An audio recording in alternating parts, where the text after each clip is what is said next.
The lanterns may fade, but the coins still shine. The coin, the singular coin, still shines.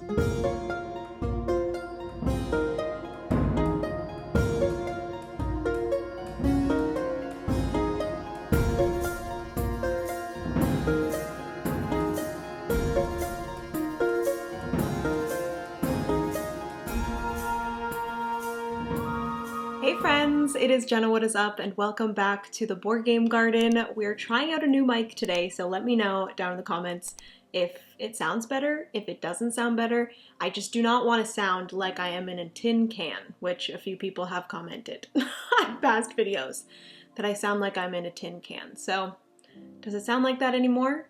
Let me know. But today we are going to be doing another review. I've only done one other, and this is going to be my second one, and we are doing it on Merchants of the Dark Road. This is published by Elf Creek Games, designed by Brian Sewer, and illustrated by Andrew Bosley. Andrew Bosley has done some amazing art in some other games, such as Everdell, and a new game coming out is Flow, which I'm very excited about. But Merchants of the Dark Road is one that we have just gotten pretty recently, I would say within the last 1 to 2 months, and we've played it quite a few times, and I really want to talk about Merchants of the Dark Road because I find that it has a lot of back and forth with if people like it or they don't like it, and I really wanted to give my opinion on it, chat about it a little bit. So we are going to be reviewing Merchants of the Dark Road today. We are going to do a little bit of an overview as well, so I'm going to put that video clip in here of just me explaining how the game plays and just all of those things. It's not a full how to play, just an overview of the gameplay so you can kind of get a feel of how it plays, what it looks like, and all of that. So without further ado, let's head to the table. We're already at the table, but let's look at the table from a different angle and see how Merchants of the Dark Road plays. After half a year of daylight, we must now prepare for the dark season. The roads will be treacherous, but they will still need to be braved by a select few in order to keep our cities thriving. You are one of these brave few merchants that travel the dangerous paths between cities. While the job is perilous, fame and fortune await. In Merchants of the Dark Road, you'll be traveling around a rondel, purchasing and selling goods, accepting queen's commissions, picking up heroes, traveling to cities, and much, much more. The goal of the game is to be the player with the most victory points at the end of the game.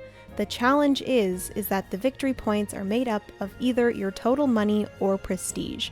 Whichever of these two you have the least of creates the base of your victory points. So it's important throughout the game to keep your money and prestige balanced. The main way to get money in the game is by selling goods to heroes. Each hero will have 3 goods that they are wanting to purchase, and you can sell 1 to 3 of those goods to that hero to get as much money as you can. What the hero will pay is always based off of the current market price from the market wheel, so it's always good to try and sell the more lucrative goods. And on the opposite side of the coin, the main way to get prestige is by accepting queen's commissions and dropping those commissions off with the goods needed to the corresponding city. Additionally, you will receive a deed at the beginning of the game and have other chances to get more deeds throughout the game, and these are personal objectives that will allow you to add more to your final victory points. Now that you know the main way of getting money and prestige and the goal of the game, let's take a trip around the rondel to take a look at all the locations. The first location is the Great Bazaar. This is the market and the main way of purchasing goods that you sell to heroes as well as use to complete queen's commissions. Players will have a chance to turn the market wheel once, move a die to another good, and purchase as many goods as they would like at the current market price. Next up is the Queen's Commission. Players will be able to accept a Queen's Commission from one of the 6 cities, and in order to finish that commission, players will need to collect 1 to 3 of the goods needed for that commission and drop it off at the correct city. Depending on how many goods were dropped off, the player will gain 3, 6, or 9 prestige.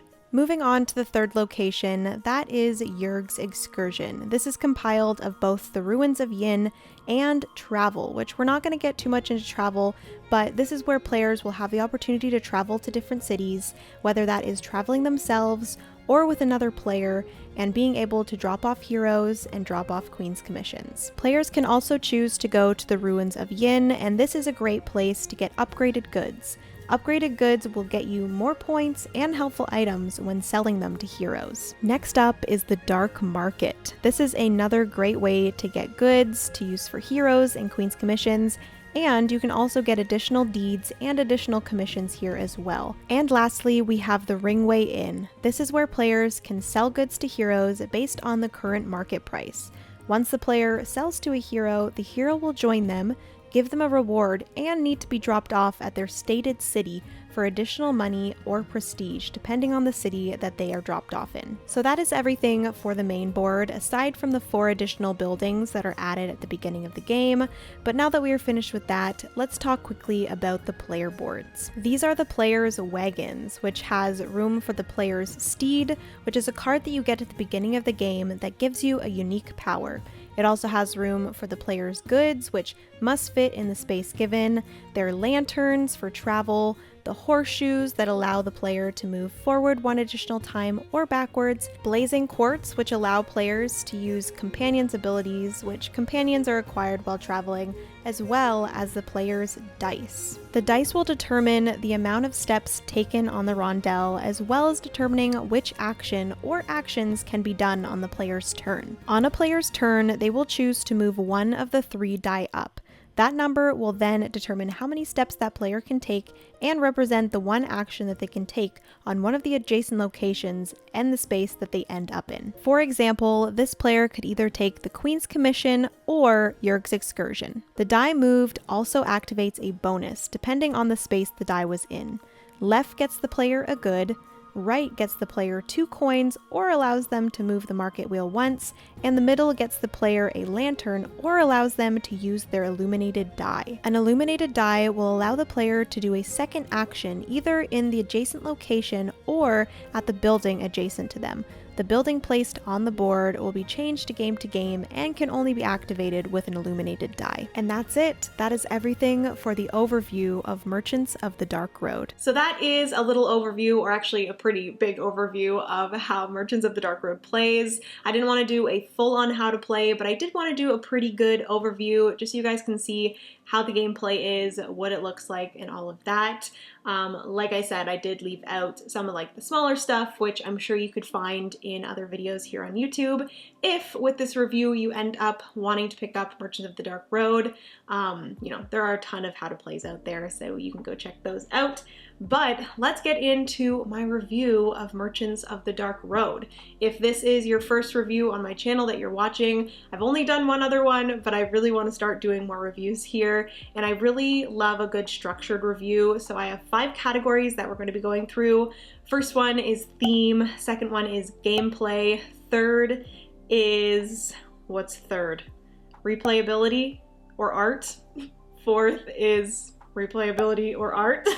And then 5th is difficulties. So what the difficulty is, who should be playing this, all of those things. So without further ado, if you guys want to hear all 5 of those categories, then just keep on watching and let's get into my review of Merchants of the Dark Road. So the first category that we're chatting about is theme, and typically I just talk about how the theme is integrated into the gameplay and just how much I like the theme, if it's a unique theme, if it's been done before, that sort of thing.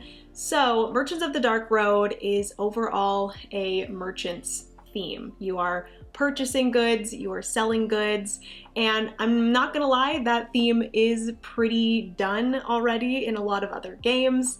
It's not some sort of mind-blowing theme that I've never heard of before. It is something that you might already have in your collection, but we personally don't have a lot of like merchants buying and selling goods type of games. So I really enjoy that, but I'm sure that other people do. And I think what makes this game more unique is the mechanics within the gameplay, which we will get to in a second. But for the theme, it's not anything mind-blowing. It's not anything super unique. It's been done before, but like I said, the mechanics of the merchant's theme is kind of what I see as more unique in this game. Now, as for the theme being integrated into the gameplay, I feel like it's pretty good. It's not like spectacular. You are just going around a rondel and doing actions, but I feel like the market constantly changing, all of the goods prices are constantly changing. That's pretty thematic, and the fact that you have to really focus on the timing in the game in order to get as much money as you possibly can with the constantly changing market, I feel like that's a really good thematic aspect of the game. Also, when you're hitching a ride with someone to go to a city, there's that little risk of something bad happening on your travels. I find that that's very thematic. So overall, the theme is pretty good. It's not like absolutely amazing. There's like not a ton of thematic integrations in the game. It's overall just like a move and do actions, but there are a few different aspects within the game that I find very thematic. So that is everything for theme. Let me know what you think about the theme of this game if you enjoy it, but that is everything for theme. Next up, we're moving into gameplay. So moving into gameplay, I would say that the gameplay in Merchants of the Dark Road, I overall really enjoy. I am a huge lover of really cool dice mechanisms. So in this one, you are moving dice in order to do different actions, as well as determining how many moves around the rondel you take. And speaking of rondel, I really do enjoy rondels as well. The rondel in Merchants of the Dark Road is not the hugest rondel. I'm pretty sure there's only 5 spots. So I feel like the rondel could get a little bit repetitive, but when you are moving to spaces, you then have 2 different options, the 2 different adjacent locations, sometimes even a third if you have your illuminated die. So, you know, there's always different actions that you're taking on each of those 5 different rondels. So it doesn't get too repetitive, but I can see someone, you know, starting to think that it would be a little bit repetitive. Now, the one main negative part of Merchants of the Dark Road, which I don't really know if this is a huge negative, it's not really a huge negative in my personal opinion, but I can see people thinking that this is a pretty big negative for them and something that makes them not want to purchase Merchants of the Dark Road. And that is that I find that some things within the game you don't get to experience. There are a lot of different things that you can do. There's a lot of different locations, but I find that you end up not having enough time to do all of the things. Like the Ruins of Yin, I think we've played this upwards of 4 or 5 times, and I have never done the Ruins of Yin. And the Ruins of Yin is a great way to get upgraded goods, which then gets you more money, which then gets you the blazing quartz. So I feel like it'd be a good thing to try and do, but I just find myself never having enough moves. I always find myself, you know, finding different things that are more important, like picking up heroes and doing Queen's Commissions and purchasing from the Great Bazaar. And there's just other things that I find I'm doing over the other things, if that makes sense. So that is one thing, and I really wish that I could experience those because I think it'd be a lot of fun. And much like that, I find that the illuminated die are very difficult to acquire, which then you can't really experience the 4 random locations that you add to the board. You start with 1 illuminated die at the beginning of the game, and I've found when I've played Merchants of the Dark Road, that is usually the only illuminated die that I use throughout the entire game.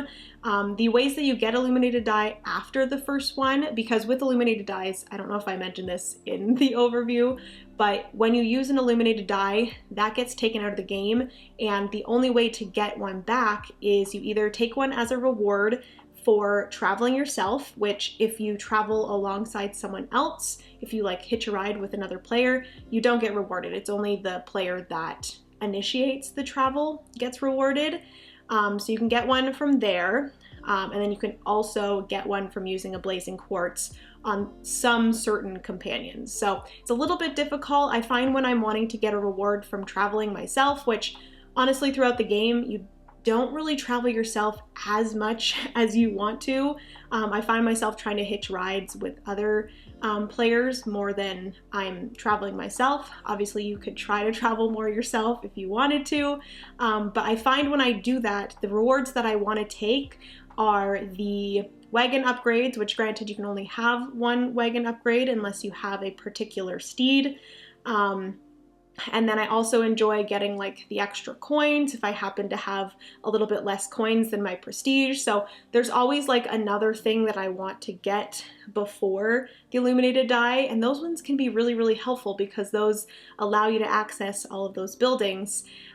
So I just don't find it happening as much as I want it to, and I really want to get use of those buildings because there's so many great abilities on them. So I just wish that the illuminated dies were just a little bit easier to acquire, but yeah, that's just like one negative. It's just I wish I could experience more on the board when playing the game, but we'll get a little bit more into that with replayability and stuff in a second. So overall, I really, really enjoy the gameplay of Merchants of the Dark Road. I am a huge fan of playing games that you can get better at and try to beat your last score and just try to strategize more. There's a lot of different strategy kind of routes that you can take within Merchants of the Dark Road. You can try different things. So overall, I really enjoy the gameplay. So does Francis. He really enjoys this one. We've played it a few times at 2-player, and then we've played it only once at 4-player. And I do think I really enjoyed it at 4-player. I think it gives you more of an opportunity to travel with other people. Usually with the 2-player game, like if Francis is traveling, I'm most of the time gonna want to travel with him because you don't get as many opportunities to deliver the heroes and deliver the commissions. So it's nice with a 4-player game to have more opportunities to go to different places. Again, with that comes, you know, a little bit of risk when it comes to the bad things happening with the travel die, but overall the travel die bad things aren't horrible. Most of the time you just lose a few coins or you lose one good or whatever, so they're not horrible, but I really enjoyed the 4-player game, but at the same time really enjoyed the 2-player game as well. And there is a solo variant, which I really do want to try, so I might do that in the future, and I will let you guys know how that is. I've heard a lot of good things about the solo variant, so overall, good gameplay. A few negatives that I can see some people finding some larger issues with than me personally, but overall, the gameplay is really good. Now moving on to replayability. So the replayability in Merchants of the Dark Road is good. I would say it's like, you know, it's decent. It's not absolutely fantastic, but it's good. I feel like the mixture of what steed you get at the beginning of the game, what deeds you get one at the beginning of the game, but you can get more as the game goes on, which ones you like have to choose from, as well as like what commissions are out, which heroes are out, what companions you end up picking out when you go traveling. A mixture of all of those things can make the game feel pretty different. It allows you to be going for different things throughout the game, but I will say that overall, generally, the gameplay is always going to be the same from game to game. I personally am okay with that. I have enough variation with all of those different smaller things that I find that when playing Merchants of the Dark Road, every game feels pretty different. You're going for different things, but I do know that typically when the gameplay is the same, some people find that too repetitive and they don't really like that. So I just wanted to say that within the replayability section. I will say though, like I mentioned in the gameplay, there has been a few things in the game that I haven't really experienced. Like I haven't gone to the ruins of Yin, which can be pretty important because that is your main way of getting upgraded goods, and upgraded goods can then get you more money, as well as blazing quartz, which blazing quartz is a great way to get more things, more illuminated dye, which then gets you more actions. So there's a lot of good things when it comes to going to the ruins of Yin, and I haven't even like explored that part of the game. So there's that when it comes to replayability, is just trying different strategies. There's also, you know, a possibility of kind of screwing over your opponents a little bit by, you know, working on changing the market a little bit more. I haven't even thought of doing that. So there's a lot of different strategies that you can kind of go into in order to make the replayability a little bit better and make the game a little bit different from game to game. So there's that going for it as well. So overall, the replayability to me personally is pretty good, but I can see some people saying that it is a little bit repetitive when it comes to the core gameplay. So that is replayability. Let's move on to art and components. So in my last review for this section, I only talked about art because that game that I was talking about was Bark Avenue, and that was a prototype. So I didn't want to talk about components because obviously it wasn't the final product, and if I talked about the components, it'd be completely unfair. So because Merchants, oh my God, punching it off the table. Because Merchants is a fully finished game, I wanted to chat about the components. Also, the one thing that I really love about Merchants of the Dark Road is the components and the art, so I really wanted to talk about that. I feel like the art and the components in Merchants of the Dark Road is one of the #1 things that it has going for it, and I'm okay saying that because me personally, art and components in a game is up there with gameplay. Like, if a game is like, the gameplay's, you know, pretty good, but the art is fantastic, the gameplay for me is gonna go up as well, because personally for me, having the game look good on the table and just feel good, like with the tactile elements, if it has that going for it, then I'm going to enjoy the gameplay even more, and Merchants of the Dark Road is absolutely fantastic. The dice and the components, I only have the retail version as well, which is crazy because you have so many options for upgrading the components. They have upgraded like lanterns and blazing quartz, and they also have upgraded coins. They have the like coin bags as well, dual layer boards. There's also an expansion that I haven't even dove into? Is that the right word? I don't know. English was never my strong suit in high school, just saying. But it's crazy to me that this game sitting in front of me is just the retail version, and some people have an even more deluxeified edition. I think Francis and I enjoy this game enough that we are thinking about maybe trying to get some of the deluxeified components, because it's just, ooh, it's just so good. All of the components and stuff that you can add to this game just will make it even better.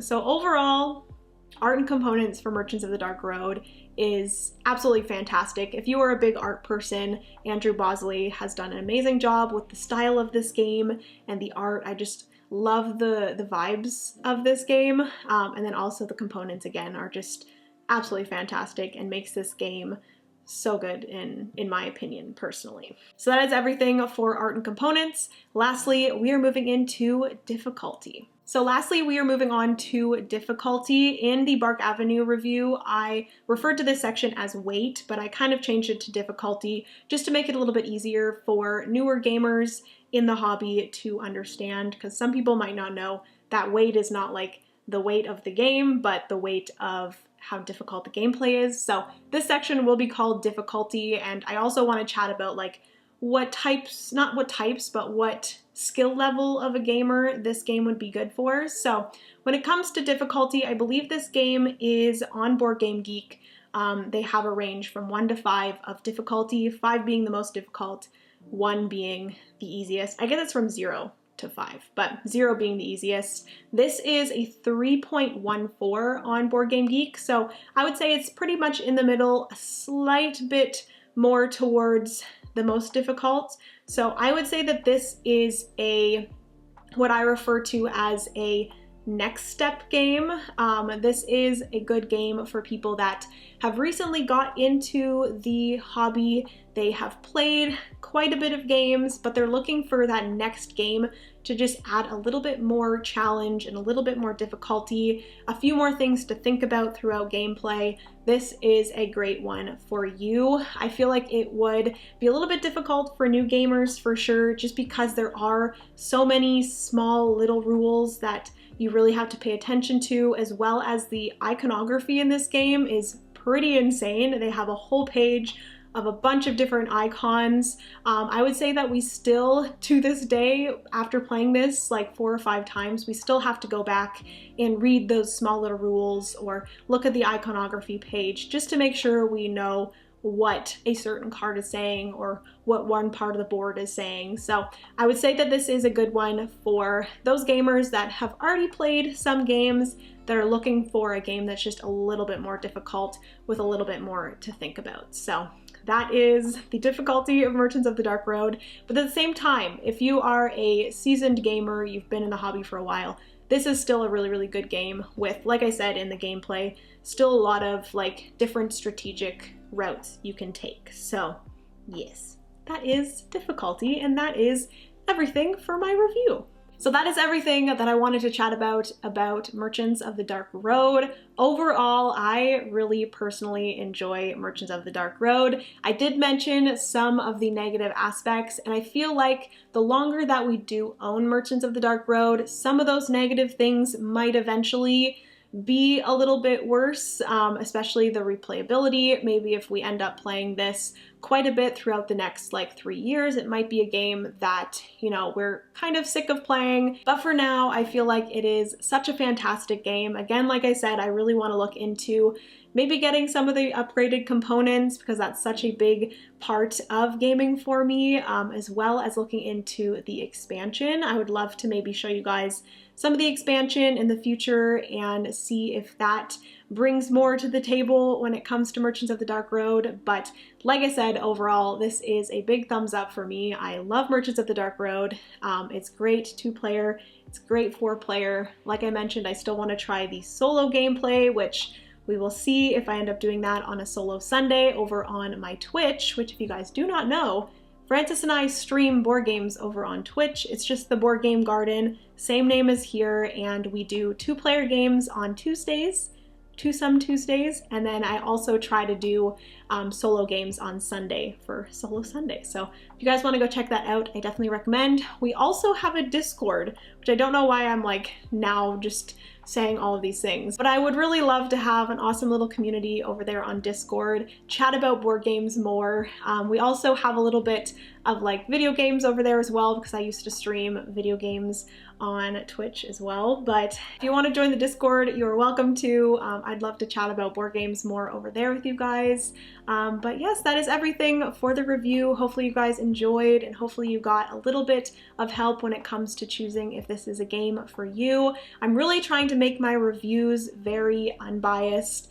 Personally, I really enjoy this game, but I did want to make people aware of the slight negatives. Might be more negative to you than it is to me, but I really want to talk about games as unbiased, not biased, as unbiased as possible, and just really make it so that you guys are able to make a decision when it comes to your taste and if you would feel like you'd like the game. So hopefully I did a good job with that. Let me know your feedback down below. I love you guys so much. Remember, you are somebody's reason to smile, and I will see you guys in the next board game video. Bye, friends.